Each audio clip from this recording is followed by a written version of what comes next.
we can still be transformative and use coercive power effectively and judiciously because we can foster respect, values, incentives, all of those, building the relationships based on trust and dialogue and collaboration rather than authoritarian leadership.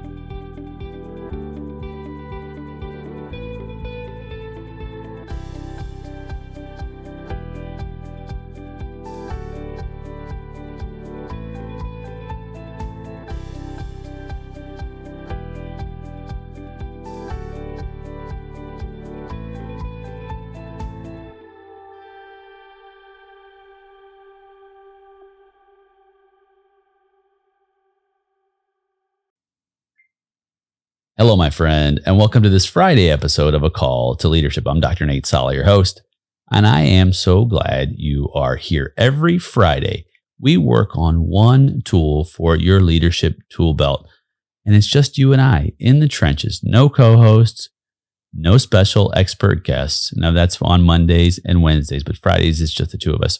So it's a very special time because we get to talk about some important aspects in how you develop as a leader, how you can aim for greatness in serving others. And I believe that's the high call of leadership, to aim for greatness. Don't settle for mediocre. Aim for your very best. Because when we aim for our very best, when we set the standard, the bar as high as possible, we get everything along the way. So if we set the bar low, that's all we get.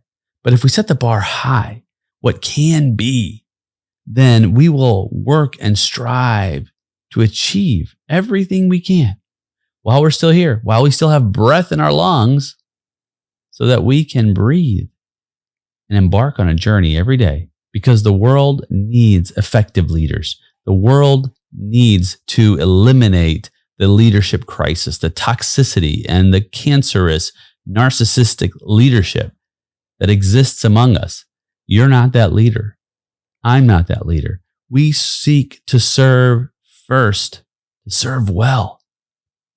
That is the high call, I believe, of leadership and humankind, for that matter. So it's an honor. It's a privilege to be with you. If you're listening today for the first time, I encourage you to, after you listen to this episode, go back, listen to the first 6 episodes, because it's a course on leadership. And if you've been with me through the trenches, 100 episodes plus, thank you. I am truly blessed to have you along with me. This day, we embark on a new journey. And it's an interesting journey as we uncover some aspects of leadership that can be considered as difficult to implement. Sometimes they're considered to be taboo. Sometimes they actually can devastate if they're not used in the right way. But we're talking on this new series about power. Now, power can be used. It's the word itself can be even contentious, because power can be used to hurt people. It can be used to negatively impact people. It can be used to destroy lives.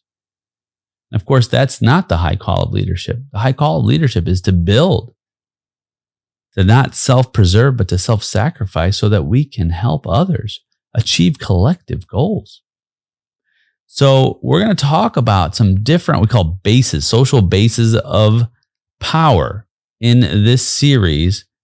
And we're going to look at some different studies, some all dating all the way back to the 1950s by a couple of scholars named French and Raven and so on. We're going to talk about studies by Cartwright and by Bass and others. And lots of research, lots and lots of data on power. We're going to talk about some real world examples. It's good stuff. So power isn't necessarily a bad thing. Let's start with understanding how power relates to influence, how it relates to leadership.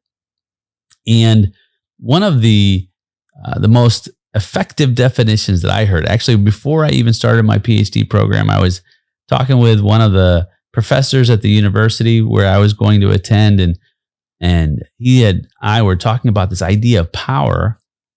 And he said something very profound about power. And he connected it with leadership and with influence. He said this. He said, power produces influence, and leadership is the capacity to leverage that influence into action. That was Dr. Justin Gandy at Dallas Baptist University. Power produces influence, and leadership is the capacity to leverage that influence into action. So you see, there's three main parts to this conversation. The one part is power, right? And power in itself is inert unless it has inertia, unless we put it into motion. And then once we put it into motion, then it becomes influence. And leadership is the capacity to leverage that influence, into action. Because leaders are action takers. If you haven't heard me say this before, I'll say it again. Leadership is the discovery of, influence toward, and achievement of shared purpose. That's my definition of leadership. So the third part of that, achievement of. Leaders are achievers. In other words, they go places. They are not stagnant.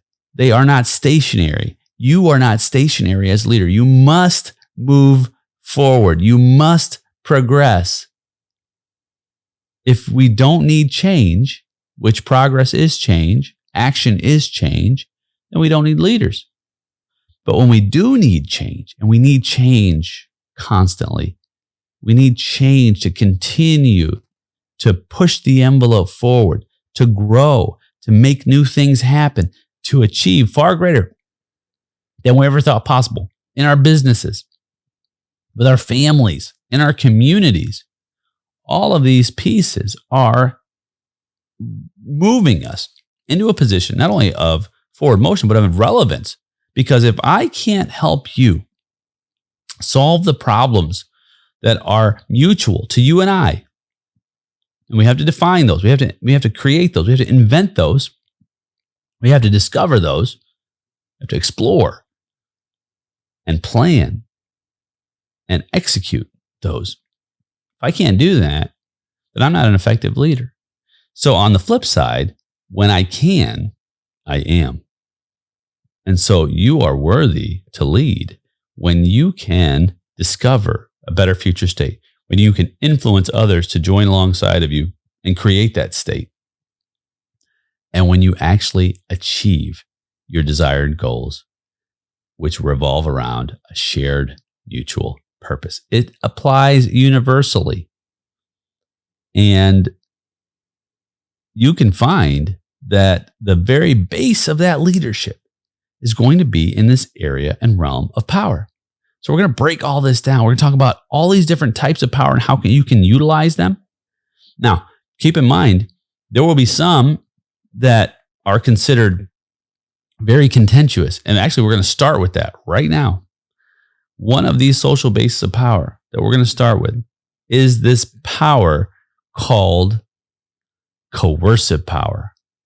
It's the power of punishment. It is most likely the most widely used forms of power to exact influence, which then creates motion. And sometimes it's considered leadership, sometimes it's not. And the power of coercion can be a very dangerous power. It can be an effective power. It all depends on how you use it. And so it's very dangerous because it can destroy when it's used in a way that doesn't lead to progress. Now, this is going to be a very difficult conversation because there's a lot of different factors to this. But we have to talk about it first, because power seems to be an important topic, but many people don't even really think about, like, okay, how do I get my mind around this in leadership so I can be an effective, worthy, serving, transformative leader? We're going to talk about some ways you can avoid roadblocks and pitfalls, because when we start with this power base, which is the punishment power, the coercion power, the reason why it's so easy is because it doesn't require a whole lot of effort to exact punishment. It requires effort to exact different kinds of power. And sometimes you wonder, what is the most effective means of power? In fact, you can go all the way back to Machiavelli. And if you haven't heard of Machiavelli, Niccolo Machiavelli is a 15th and 16th century philosopher. And he wrote a book called The Prince, and it talks about government. And it's a fascinating read. If you haven't read it, I suggest you read it. He breaks down different aspects of power. And he talks a lot about coercive power. And he makes the argument, and this is regarding governments and princes, and of course it is related to 15th and 16th century politics in Europe. But it's still as resonant today. People still quote Machiavelli today, and people think Machiavelli was some kind of a dystopian criminal. He was simply a philosopher who was explaining the role of government, the role of kings, the role of princes, the role of the government. And he made the argument that it is better to be feared than loved. And the reason he made that argument was it was more effective. Fear was more effective, especially in those environments, in leadership, in those kind of areas.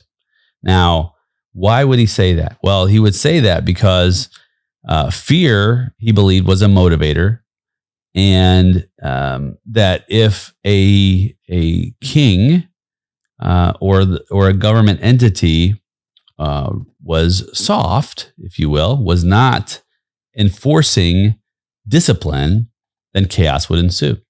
And there may be some truth to that. We're going to dig into that. However, it's not the only tool, and sometimes that tool can be used to devastate. In fact, you think about a leader named Joseph Stalin in Russia. And Joseph Stalin used coercive power in a heinous way.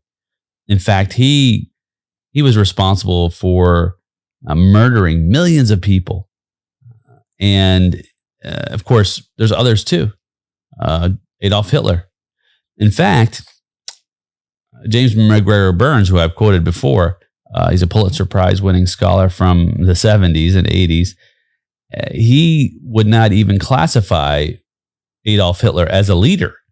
He classified Adolf Hitler as what he called a power wielder, which is accurate. In fact, according to my definition of leadership, Adolf Hitler would not qualify either, because he did not achieve shared purpose. And shared purpose was that Germany would live in security and peace. In fact, during and after World War II, Germany was in shambles. Germany was a wreck. Germany to this day is not a nation that ever amounted or equated to what the people had hoped of its leader. And so Adolf Hitler, in my definition, was not an effective leader, at least. And in McGregor's version, he's not even a leader at all. And so power wielding, especially the coercive power wielding, can be very dangerous. However, it's not only dangerous, it's dangerous when sometimes we effectively utilize it. I'm going to talk about how it's dangerous and how it can be utilized in a positive way. Of course, we think about how it can be effective in a positive way when we are looking at perhaps rules and regulations in a governmental institution with law enforcement, right? The power of a law enforcement official to incarcerate someone, to put someone in prison, to detain them, right? That's the power of punishment. Perhaps you are a victim where you have an issue where, somehow, some way you were in trouble and the police came and they put someone else in handcuffs because you were, maybe you were being assaulted, right? I don't know if that's ever happened to you, but it's never happened to me. But if it has, you know that you're thankful for the power of coercion, of punishment, because you maybe have been in a grave, dangerous situation, right? The power of coercion works well in that situation. It works well when you are threatened and you need someone to protect you. This is important. Another example is perhaps military. Think about the military action is considered an ethical use, what we call it, of coercive power. Now, of course, you can debate the idea, but if it's taken as a last resort to protect national interest, right, and it follows international laws of engagement, this is the idea of when coercive power is best used, at least from a governmental perspective. We're going to move into business and family. So it has to be applied, what I would say, in accordance with just a duly established legal system, right? It has to be systematized, and it has to be not arbitrary, but rather it follows a system of processes that ensures that all citizens, all people, are treated fairly under the law, and even non-citizens for that matter. So this is how it's used effectively, right? With diplomacy, even negotiation, and it shouldn't always lead straight to punishment. In fact, I think in some ways that coercive power should be the last resort because it has negative consequences. But it happens, right? I mean, think about internationally, sanctions. When a country perhaps is violating international law, right? That's coercive power. We're trying to end conflict. We're trying to promote peace. On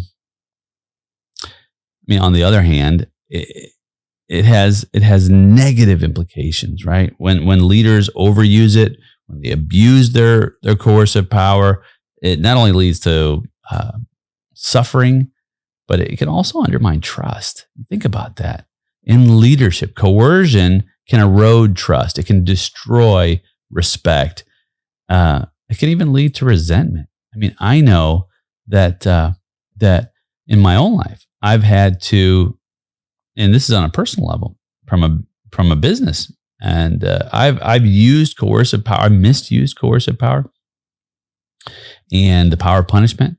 The power, so in a business environment, the easiest and the most common way is threaten of firing someone, right? In fact, I heard that, I haven't researched this. I need to research this. I heard it's been said that the firing someone comes from the French firing squad. So it's very violent because what happens in a firing squad, right? People line up to shoot and kill one person. So it's very devastating, even the terminology. And, that threat, which leads to possible fear, is real. And, I've had to learn over the years that when you terminate someone's employment, to be very sensitive and to do it in a way that is judicious and that has given as many opportunities as possible within the mission, the vision, and the values of the organization, within the set of principles and standards. That's why it's so important to start with a set of standards that are not arbitrary, but that are objective. Because when we start with objective standards, that helps us to determine at what level we must use the power of punishment. And so when I look at letting someone go, I look at it as if I am freeing your future. So I've turned it from a punishment perspective to a freedom perspective. And you say, Nate, that's just a fancy way to say something that's still hard. Absolutely, but it's not just a fancy way. Because I know that in my organization, as a leader, I have to set you up for success. And if I can't set you up for success in that role or in this organization as a whole, I have to free your future because your future is not going anywhere here. In fact, it's more of punishment to keep you in that position than it is to release you from it. And it's difficult. I don't take it lightly. And I don't know that anyone should. However, that's how I believe that we go down that road, at least the way I go down that road when I'm letting someone go. Sometimes you don't have that option. Sometimes you don't have the option to slowly and judiciously remove someone. Sometimes there's a threat within the organization. Perhaps there's a harassment issue, right? And you've got to deal with that right away. You've got to protect those individuals who are threatened in your organization, whether it's your business, whether it's your community, whether it's your home. I've had situations in the past where I've had to take action, take coercive power into the usage as a leader to create influence in my own family environment when there's been a threat. I've had to do it with friendships. I've had to break up fights with friends. I've had to get involved to enact some level of coercive power so that I could eliminate a threat that was going to hurt people. And those are the ways that we can use coercive tactics to build rather than destroy, because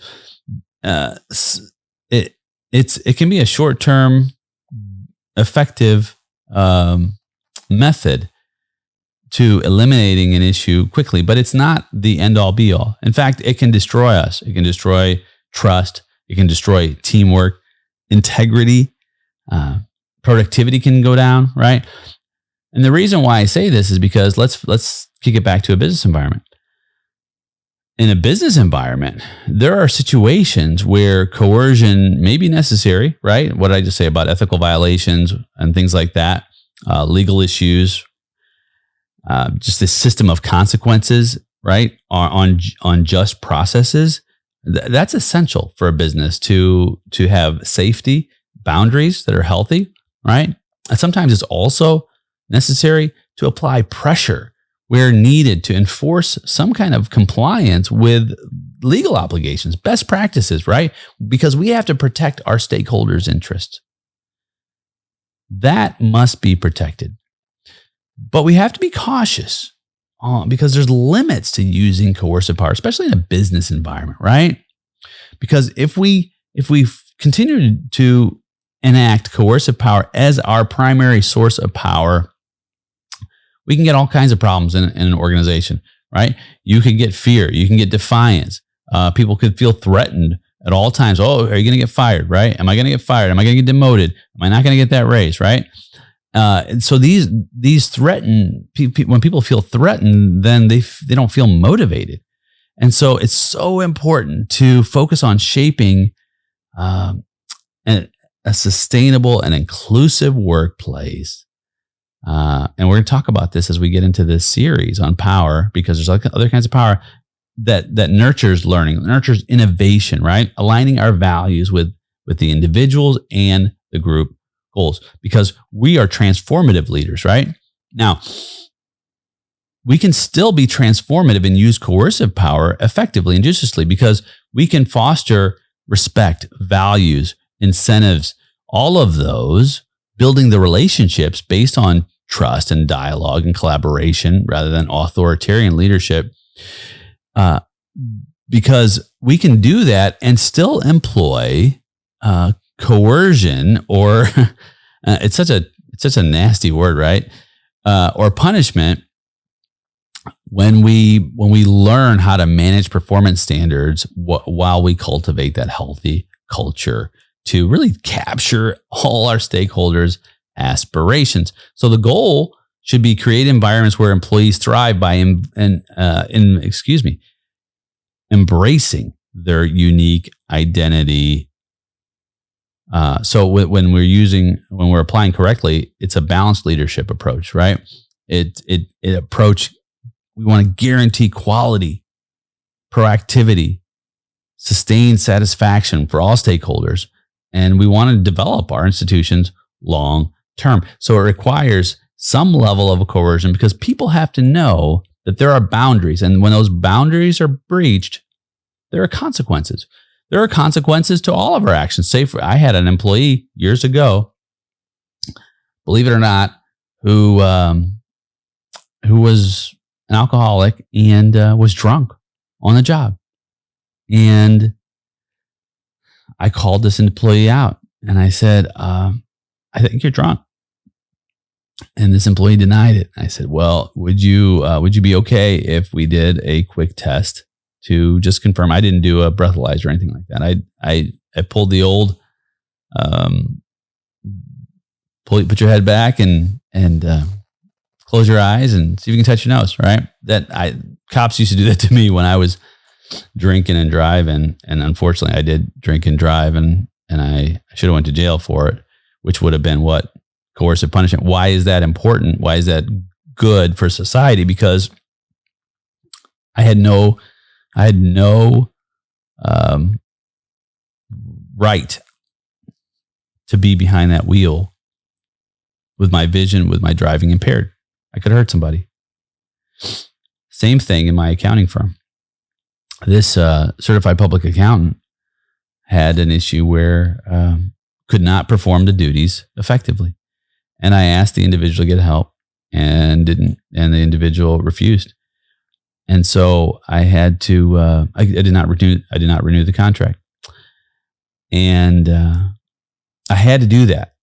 That was coercive punishment to protect the interest, the mission, the vision, the values of all of my stakeholders, because an organization is bigger than one person. It's bigger than any one person. It's bigger than me. It's bigger than you. Because it revolves around the vision, the mission, and the values. Those are the hallmarks, the centerpieces. Those are the cornerstones of the organization.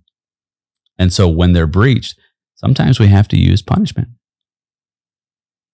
Now, what about in a family? Well, when I was a kid, coercive punishment was probably numero uno on my mama's list. Single mom, not that all single moms are like this, but my mom is from another country, right? Overseas, Mediterranean, and mamas don't play over there. I looked at my mom funny, disrespectfully. I was getting a shoe across the room, and man, she could nail me from 30 feet like it was a laser guided missile, flip flops, slippers, whatever it was. And she beat me in front of one of my friends once. I was like, Mom, please just don't do that. Don't beat me in front of my buddy. But some people have experienced this. And of course, this is not a conversation around spankings and whatnot. Did I learn from them? Could there have been another way? Perhaps.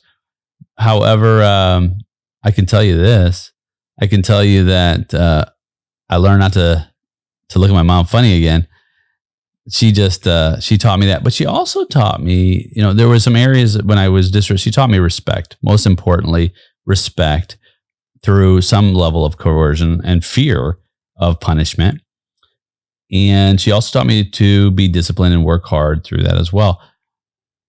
On the other side of it, and I'm going to talk about it on another episode, when it came to mistakes that were perhaps unintentional, then my mom had generous grace on me.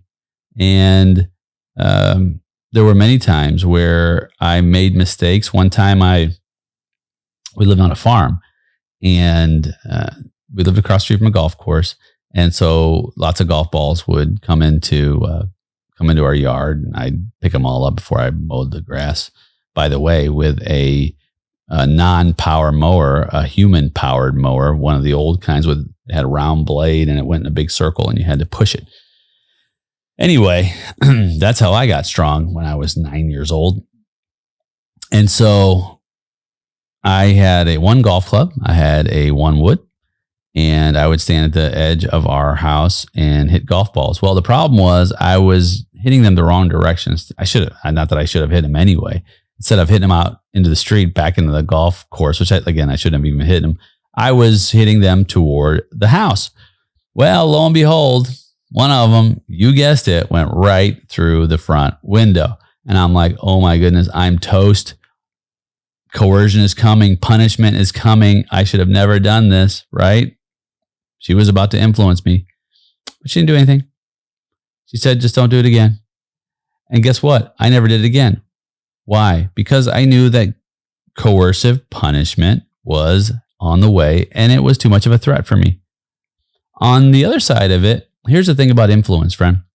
When you are being influenced, you have to perceive that power is valuable to you. Because to be influenced, okay, this is important. Because there has to be the perception for the power to be effectively transformed into influence, to be leveraged. Remember what we said about the original definition: power produces influence, and leadership is the ability or the capacity to leverage that influence into action. Now, it only produces influence when the power is perceived as though it's valuable. So if I didn't care about the spanking, if I'm like, you know what, I'm just going to take it, guess what? That power is ineffective to change my behavior, right? To change my actions.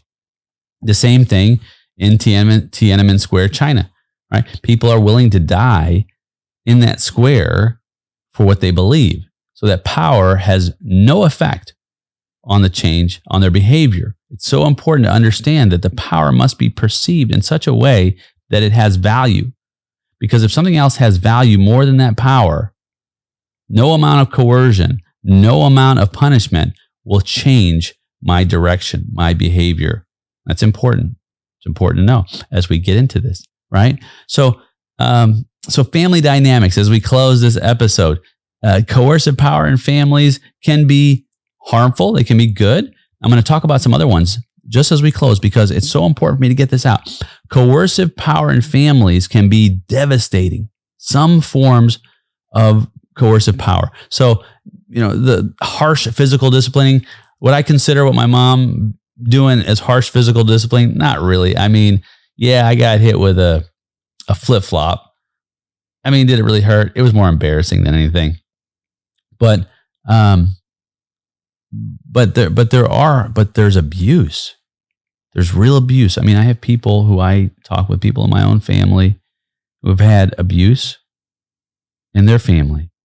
And it's traumatizing. It's heartbreaking. I mean, when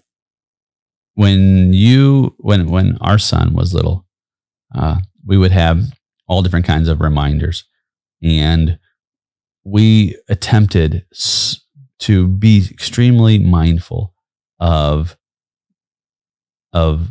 exacting coercive punishment power in love.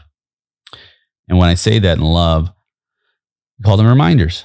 So if our son did something he shouldn't have done, maybe perhaps was disrespectful, or maybe he backtalked, or he's hit a kid in school, we would do a timeout. So he'd just sit in a chair, age appropriate, a minute for every year, something like that. And then there was one where we had him just stand against the wall. Sometimes we would have him write what he did wrong. Sometimes it was just as simple as, let's try that again. So he would make a mistake. We called them wise and foolish choices. And so I would ask if he had a foolish choice. And I would say, son, was that a foolish choice or was that a wise choice? And he'd say, of course, 4 or 5 years old, that was a foolish choice, Daddy. Well, let's try it again. Let's try it again so that you can get a wise choice, right? So his punishment, if you will, was simply doing it again. And so that he could learn better habits, better ways, right?